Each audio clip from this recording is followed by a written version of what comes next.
नमस्कार दोस्तों, स्वागत है आपका आपके अपने यूट्यूब चैनल मन अप स्टोरीज़ में। दोस्तों ये कहानी है ये प्यार नहीं आसान और इसके 13 पार्ट अपलोड हो चुके हैं। दोस्तों ये 14वां पार्ट है। ये 14वां और अंतिम पार्ट है। इससे पहले की पूरी कहानी आप ज़रूर पढ़िएगा जो कि जिसका लिंक दिया हुआ है डिस्क्रिप्शन बॉक्स में प्लेलिस्ट का इसी नाम से, तो उसमें जाकर के आप कहानी पूरी पढ़ लीजिएगा, उसके बाद इस कहानी को पढ़िएगा। तो चलिए दोस्तों कहानी के इस पार्ट को शुरू करते हैं। लक्की की बात सुनते ही संकल्प खड़ा हुआ और बोला, तुम सब ठीक कहते हो, माँ के लिए तो मैं कुछ कर नहीं सका, पर ताई के साथ अब और गलत नहीं होने दूंगा। उसने सृष्टि की तरफ देखते हुए कहा, सृष्टि, तुमने हमेशा हर कदम पर मेरा साथ दिया है, हमेशा मेरा अच्छा ही सोचा है।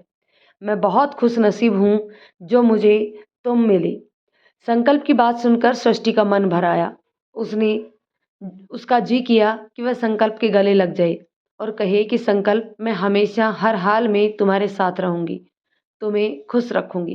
पर काका और लक्की को देखकर उसने खुद को रोक लिया, लेकिन उसका हाथ पकड़कर बोली, मैं हमेशा तुम्हारे साथ हूँ संकल्प। संकल्प ने तय किया कि यह काम जल्दी ही करते हैं, पर डैडी को ना बताया जाए, उन्हें बाद में धीरे धीरे बता देंगे। सृष्टि ने ताई को देखा। वह अभी भी अपनी भावनाओं से निकलने की सोच रही थी। वह अब तक जितेंद्र को गलत समझती रही, उनसे नफरत करती रही, और आज पता चला कि वह उनसे बिछड़कर पूरी दुनिया से बिछड़ चुकी थी। सबको भुला दिया था, फिर भी उन्होंने अपना प्यार याद रखा, अपनी शारदा को याद रखा। सृष्टि बोली, ताई अब और नहीं, दो प्यार करने वाले अब मिलकर रहेंगे। सब ने मिलकर आगे की प्लानिंग की और तय किया कि जब संकल्प के डैडी घर पर नहीं होंगे तब हम सब जितेंद्र अंकल से मिलने चलेंगे, और अब तो काका भी उनके साथ थे। संकल्प ने कहा, ताई को उनके घर वापस भेज देते हैं, जिससे डैडी का को पता भी नहीं चलेगा और उनकी नाराज़गी भी कम होगी, क्योंकि ताई के आने से वह खुश नहीं थे। संकल्प ने लक्की से कहा कि वह किसी एनजीओ का पता करे जो कि इन लड़कियों को अपना ले और उन्हें पढ़ाई लिखाई के साथ कुछ हुनर भी सिखाए। लक्की ने कहा कि वह जल्द ही इन सब का पता करेगा। इस बारे में संकल्प ने ताई से कहा कि ताई, सालों पहले जो हुआ उसके लिए हमें और हमारे परिवार को माफ़ कर दो। बस कुछ दिनों के लिए इस तकलीफ़ को बर्दाश्त कर लो। ताई ने संकल्प के सर पर हाथ रखते हुए कहा, बेटा, तुम बहुत अच्छे हो। अब मुझे कोई शिकायत नहीं है और ना ही कोई नाराज़गी है। ताई की बात सुनकर सभी खुश हुए और सब अपने अपने काम में लग गए। कुछ देर बाद संकल्प के डैडी वापस आए तो सब ने उन्हें ऐसे दिखाया जैसे कुछ हुआ ही नहीं। यह देखकर उनको लगा कि सब ने उनकी बात मान ली है। सृष्टि परी को नाश्ता करवा रही थी जबकि लक्की जा चुका था। काका भी अपने बाकी सब कामों में लगे हुए थे। संकल्प उनके पास आया और बोला, डैडी, मैं ऑफिस जा रहा हूँ, आज दो ज़रूरी मीटिंग्स हैं, मैं कर लूँगा, आप घर पर ही रहें और अपना ध्यान रखें। वह बस इतना बोले कि मैं घर पर क्या करूँगा, मैं भी चलता हूँ, तुम रुको तब तक। संकल्प ने सृष्टि को पहले ही कह दिया था कि उसके जाते ही ताई को उनके घर पहुंचा दे। थोड़ी देर बाद संकल्प और उसके डैडी ऑफिस के लिए निकल गए। तब सृष्टि ताई को काका के साथ उनके घर भेज दिया। सब साथ ही साथ सपना और बाकी लड़कियों को भी भेजा और सपना को समझाया कि ताई की अच्छी तरह से ख्याल रखे और कोई भी बात हो तो उसे फ़ोन करे। ताई के जाने के बाद सृष्टि को बिल्कुल भी अच्छा नहीं लग रहा था, पर क्या करे, आज फिर उसे अपनी माँ याद आई। ताई ने उसे माँ का प्यार दिया, जबकि उसकी माँ उसे बहुत दूर थी।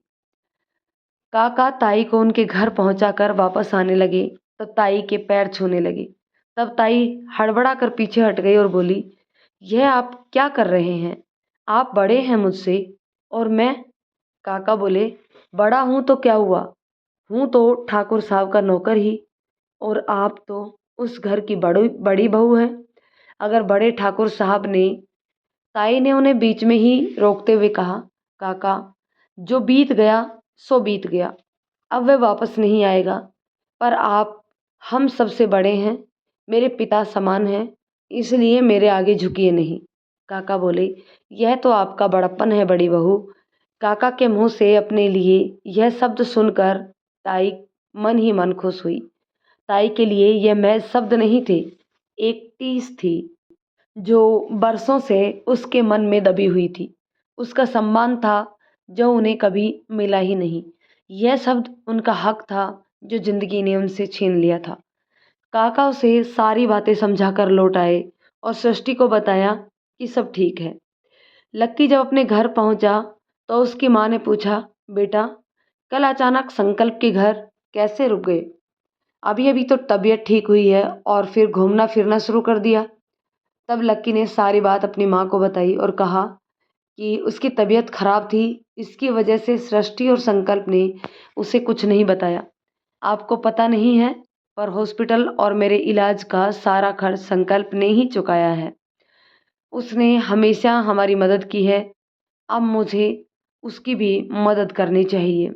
और माँ परेशान ना हो, मैं अब बिल्कुल ठीक हूँ। लक्की की माँ बोली, ठीक है, पर अपना भी ध्यान रखना। लक्की एनजीओ के बारे में पता करने लग गया था। ताई और जितेंद्र को मिलवाने का मौका संकल्प को 2 दिन बाद ही मिल गया, जब उसके डैडी एक दिन के लिए शहर से बाहर जाने वाले थे। काका ने उसे सारी जानकारी दी और कहा कि वह खुद चलेंगे उनके साथ। अब सृष्टि बहुत खुश थी। उसने ताई को फ़ोन करके सारी बात बताई। उसने कहा, ताई तैयार हो जाओ, आखिर वह पल आने ही वाला है जब दो प्यार करने वाले मिलेंगे। कयामत होगी ताई, कयामत। ताई बोली, हाँ कयामत ही होगी। ताई के गहरे शब्दों को सृष्टि समझ नहीं पाई। वह तो बस अपनी ही धुन में बोले जा रही थी। अच्छा ताई, अब मैं रखती हूँ। परसों सुबह तैयार रहना। जैसे ही डैडी जी जाएंगे हम सब आपको लेने आएंगे, फिर सब चलेंगे। तो ताई बोली, ठीक है, लेकिन अगर ठाकुर साहब को पता चला तो? सृष्टि बेफिक्री से बोली, अरे ताई, संकल्प सब संभाल लेंगे, तुम तो बस तैयारी करो। और हाँ, क्या तोहफा ले चलोगी यह भी सोच लेना। और वह जोर से हंसी। ताई बोली, कुछ नहीं, और तुम अब फोन रखो। ताई ने फोन रख दिया, पर उसके मन में उथल पुथल मच गई थी। बीते 20 सालों की यादें किसी पिक्चर की तरह उसकी आंखों के आगे नाचने लगी। सारी बातें सोच सोच कर उनका दिल बैठा जा रहा था। कहाँ तो वो जितेंद्र को धोखेबाज समझ रही थी, पर वह तो प्यार की मूरत निकले। वह खुद से बोली, जीतू आपने तो अपना प्यार साबित कर दिया, पर मैंने क्या किया? ना अपने प्यार को बचा सकी, ना खुद को। आप पर शक किया, खुद को मजबूरियों का नाम देकर हालात के हवाले कर दिया। जीतू, ना ये शरीर तुम्हारे काबिल रहा और ना ये मन। किस मुंह से तुम्हारे सामने आऊं? क्या कहूंगी कि तुमसे नफरत करती रही सारी उम्र। तुम तब भी मुझे प्यार करते रहे जब मुझे खुद की खबर तक नहीं थी। पर मैं, जिससे अच्छा होता कि मैं खुदकुशी कर लेती। कम से कम मेरा प्यार तो जिंदा रहता। लोगों ने जो किया सो किया, पर मैंने भी तो खुद को उसी नरक में जीने दिया। पर मैं क्या करती? तुम नहीं थे तो ऐसा लगा कि सब खत्म हो गया। मुझे लगा कि तुमने मुझे मेरे साथ धोखा किया है, इसलिए गुस्से में मैंने खुद को तबाह करने की ठान ली। मुझे माफ़ कर दो जीतू, मुझे माफ़ कर दो। और ताई जमीन पर बैठकर रोने लगी। उसके हाथों में वह दरी थी जिसे सृष्टि ने उन्हें दिया था। सपना दौड़ी दौड़ी आई और उसे चुप कराने लगी, लेकिन जब वह चुप नहीं हुई तो सृष्टि को फ़ोन लगाने लगी। तब ताई ने उसे रोक लिया। उन्होंने कहा, नहीं सपना, सृष्टि को कुछ मत बताओ, वह परेशान होगी। मैं ठीक हूँ, अब किसी को परेशान नहीं करना। थोड़ी देर बाद ताई ने खुद को संभाला और अपने ख्यालों के भंवर से बाहर आई। अब चेहरे पर पछतावे के कोई भाव नहीं थे। तूफान शांत हो चुका था। 2 दिन बाद वह दिन आ गया जब संकल्प के डैडी शहर से बाहर गए और संकल्प, सृष्टि, काका और लकी जितेंद्र जी से मिलने जाने के लिए तैयार हुए। सृष्टि ने ताई को फ़ोन करके बता दिया कि वह लोग उन्हें लेने आ रहे हैं, फिर वह सब मिलकर हॉस्पिटल जाएंगे। ताई के दिल की हालत अजीब हो रही थी, पर ऊपर से वो दिखाने की कोशिश कर रही थी कि सब ठीक है, पर मन ही मन सोचने लगी, पता नहीं जितेंद्र अब कैसे दिखते होंगे। अब तो अपना ख्याल भी नहीं रखते हैं। जिस गलती की सज़ा मैं उन्हें सारी उम्र देती रही, उनसे नफ़रत करके, वह गलती तो उन्होंने की ही नहीं। ताई थके कदमों से अलमारी की तरफ गई, बढ़ी और यादों की उस छोटी सी दरी को निकालकर अपने सीने से लगा लिया। उधर सृष्टि जल्दी जल्दी तैयार हो दिशा को परी के लिए जरूरी हिदायतें देते हुए बोली, दोनों बच्चों का ख्याल रखना, हम शाम तक आ जाएंगी। तो दिशा भी चहकते हुए बोली, जी दीदी, आप बिल्कुल फिक्र ना करें। संकल्प ने आवाज़ दी, सृष्टि जल्दी चलो, अभी लक्की को भी लेना है। सृष्टि बोली, आई। वह जल्दी से घर से बाहर निकली, जहाँ संकल्प गाड़ी लिए तैयार खड़ा था। सृष्टि क्या करने लग गई थी, सारा टाइम यहीं लगा दोगी तो ताई को कम समय मिलेगा। सॉरी संकल्प, अब चलो जल्दी। संकल्प और सृष्टि लकी के घर पहुंचे, उसे लिया, फिर ताई के घर गए। वहां पहुंचकर संकल्प बोला, सृष्टि तुम जाओ ताई को ले आओ, हम सब जाएंगे तो टाइम ज़्यादा लगेगा। सृष्टि दरवाजे पर पहुंची और दरवाज़ा खटखटाया, पर यह क्या, दरवाज़ा तो खुला था। उसने अंदर जाकर देखा, ताई उसी दरी को सीने से लगाए शीशे के सामने बैठी खुद को निहार रही थी। सृष्टि ने उन्हें आवाज़ दी, ताई, ताई, कहाँ खोई हो? उसकी आवाज़ सुनकर ताई फिर से अपनी दुनिया में लौट आई। सृष्टि बोली, ताई, अब तो सपने सच होने का वक्त है, देखने का नहीं। चलो जल्दी, संकल्प बाहर गाड़ी में अब आपका इंतजार कर रहा है। ताई उठी और सृष्टि के साथ चल दी। उसके चेहरे पर ना कोई खुशी थी और ना ही कोई अफसोस, आंखें खामोश। सृष्टि ने सोचा था कि वह बहुत खुश होंगी, लेकिन सच जिस तरह से उसके सामने आया था, उनका यह हाल होना ही था। ताई और सृष्टि के गाड़ी में बैठते ही संकल्प ने गाड़ी स्टार्ट की और अपनी मंजिल की ओर चल पड़ा। उसने लक्की को अपना फ़ोन देकर एक नंबर मिलाने को कहा। लक्की ने उस नंबर को डायल किया और तुरंत दूसरी तरफ फ़ोन रिसीव हो गया। हेलो मिस्टर संकल्प। संकल्प ने फ़ोन कान से लगाते हुए कहा, हेलो डॉक्टर, मैं आ रहा हूँ, 1 घंटे में पहुँच जाऊँगा, आप ध्यान रखिएगा उनका। डॉक्टर ने ओके कहा और फ़ोन काट दिया। संकल्प ने देखा, सभी में ने खामोशी ओढ़ रखी थी, तो वो बोला, अरे आप सब इस तरह चुप क्यों हो? 1 घंटा लगेगा, काका को तो समझ में आता है, पर सृष्टि तुम्हें क्या हुआ? घर पर तो सारा दिन चपड़ चपड़ करती रहती हो। सृष्टि बोली, चपड़ चपड़? देखा ताई, बोलो तो भी आफत, ना बोलो तो भी। पर ताई ने जैसे उसकी बातों को सुना ही नहीं। वह बाहर देखती रही और इसी तरह रास्ता कटता रहा। कभी संकल्प, सृष्टि, कभी जितेंद्र, कभी काका आपस में बातें करते रहे, पर ताई ने एक भी शब्द नहीं कहा। काका बीच में जितेंद्र के बारे में बातें बताते तो सब ध्यान से सुनते। इसी तरह जल्दी ही सब उस हॉस्पिटल के बाहर आ पहुंचे जहां जितेंद्र थे। गाड़ी से उतरते ही संकल्प ने डॉक्टर को फ़ोन किया और थोड़ी ही देर में वह डॉक्टर उन सब के पास आया और उनसे बताया कि जितेंद्र इस समय हॉस्पिटल के अंदर मरीजों के लिए बने एक पार्क में बैठे हैं। आप सब लोग उनसे मिल सकते हैं, पर 2 लोग से ज़्यादा ना जाएं। डॉक्टर के साथ सभी लोग उस पार्क के बाहर पहुंचे, जहां डॉक्टर ने पार्क में बेंच पर बैठे एक शख्स की तरफ इशारा करते हुए कहा, वह रहे मिस्टर जितेंद्र। वह बेंच पर अकेले बैठे थे, लेकिन उनके हाथ में कुछ चीज़ थी जिसे वह बार बार उलट पलट कर देखते, फिर मुस्कुरा देते और अगले ही पल जोर से रोते रोते बोलते, शारदा। जैसे डॉक्टर ने जितेंद्र की तरफ इशारा किया, सबकी नज़रें उन पर जाकर टिक गई। ताई, जो इतनी देर से खामोश थी, जल्दी से आगे आई और उसी तरफ देखने लगी। संकल्प ने सृष्टि से कहा, मैं तो बाद में मिलूंगा, तुम और ताई चले जाओ। सृष्टि ने कहा, नहीं संकल्प, आज कोई बीच में नहीं आएगा, मैं भी नहीं, सिर्फ ताई को जाने दो। सृष्टि ताई का हाथ पकड़कर कुछ दूर ले गई, फिर बोली, ताई जाइए, आपका प्यार आज आपके सामने है, अब कोई आपको अलग नहीं कर पाएगा। और यह कहकर वह वापस सबके पास आ गई। ताई कुछ क्षण तो वहीं खड़ी रही, फिर धीरे धीरे आगे बढ़ने लगी। ताई को ऐसा लगा कि हवाएं रुक गई हों, सारा शोर थम गया हो, उन्हें कुछ भी सुनाई नहीं दे रहा था। पर धड़कनों में एक तूफान था जो बाहर आने को मचल रहा था।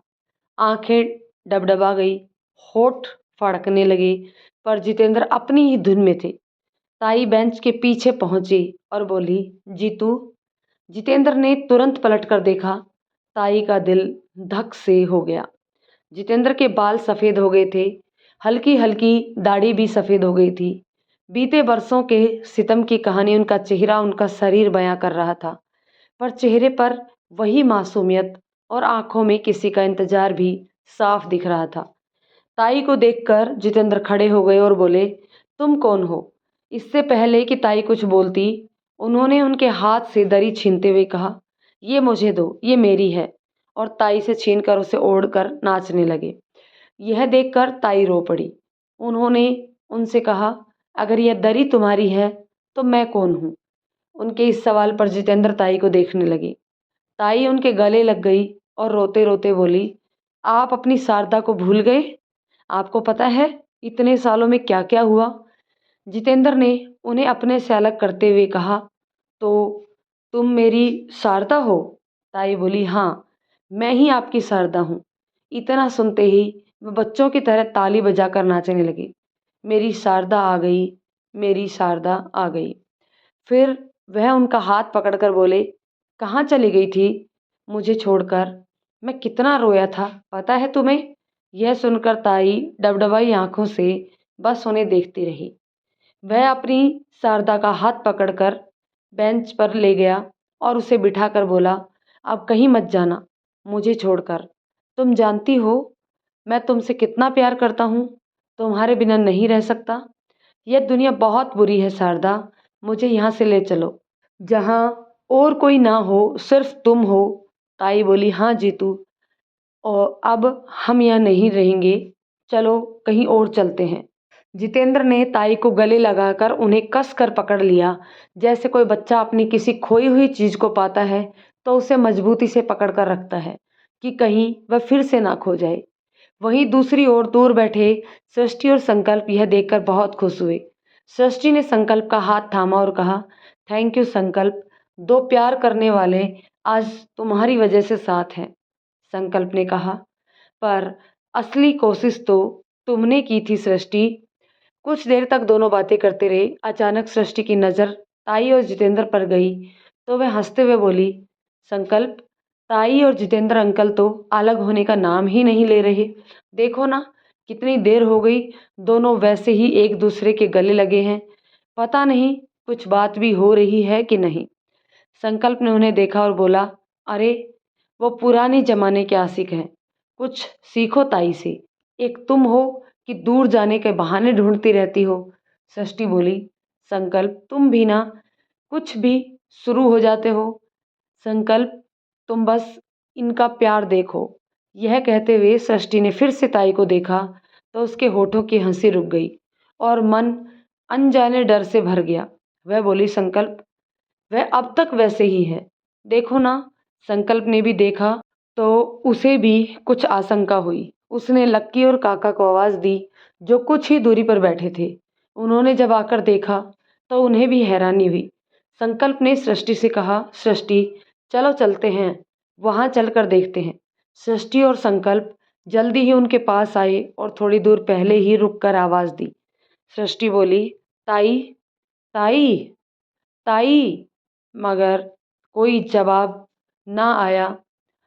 जवाब देना तो दूर, उन्होंने पलटकर भी नहीं देखा। सृष्टि घबरा कर संकल्प को देखने लगी। संकल्प ने आगे बढ़ते हुए आवाज़ दी, जितेंद्र अंकल, ताई।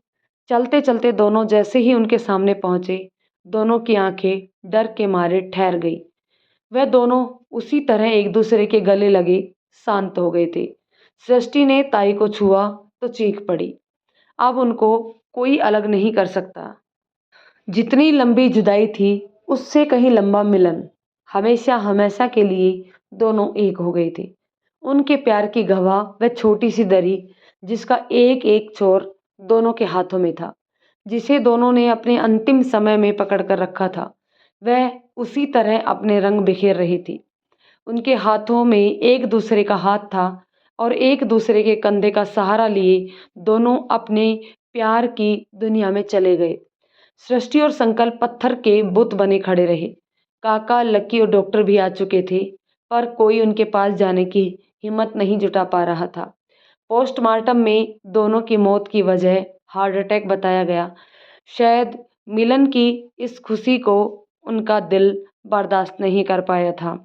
संकल्प के इस कदम के लिए उसके डैडी ने सृष्टि को जिम्मेदार ठहराते हुए उसे घर से चले जाने को कह दिया, पर संकल्प इसे महज इत्तेफाक मानता था। उसने सृष्टि का साथ दिया, जिससे संकल्प के डैड बौखला उठे और उन्होंने दोनों को घर से जाने को कह दिया और दोनों अपनी अलग दुनिया बसा ली। उन चारों लड़कियों को एक महिला कल्याण संस्था को सौंप दिया गया, जहां उनके रहने खाने के साथ उनकी शिक्षा का भी प्रबंध था, जिसका सारा खर्च संकल्प ने ले लिया। संकल्प और लक्की की दोस्ती भी बदस्तूर जारी थी। उधर संकल्प के डैडी एक बार फिर अकेले हो गए थे, पर इस बार वह इस अकेलेपन को बर्दाश्त नहीं कर पाए और बीमार हो गए। जब ये बात संकल्प और सृष्टि को पता चली, तो वो अपने पिता के पास गए और उन्हें अपने साथ चलने को कहा। तब संकल्प के डैड ने अपना आखिरी वक्त जानकर संकल्प और सृष्टि से अपने बुरे व्यवहार की माफ़ी मांगी और सृष्टि को अपनी बहू के रूप में तथा परी को अपनी पोती के रूप में स्वीकार किया और संकल्प और सृष्टि को वापस अपने घर बुला लिया। बस कुछ ही दिन बाद वह अपनी जिंदगी को हार गए, परंतु सृष्टि और संकल्प को यह सुकून था कि चाहे अंतिम वक्त ही सही, संकल्प के डैड ने सृष्टि और परी को स्वीकार तो कर ही लिया था। तो दोस्तों, ये थी कंप्लीट कहानी। कहानी आपको कैसी लगी कमेंट करके ज़रूर बताइएगा। कहानी पसंद आई हो तो इसे लाइक और शेयर करें। चैनल पर यदि नए हैं तो प्लीज़ चैनल को सब्सक्राइब ज़रूर कर लें और बेल आइकन का भी प्रेस कर लें। धन्यवाद दोस्तों।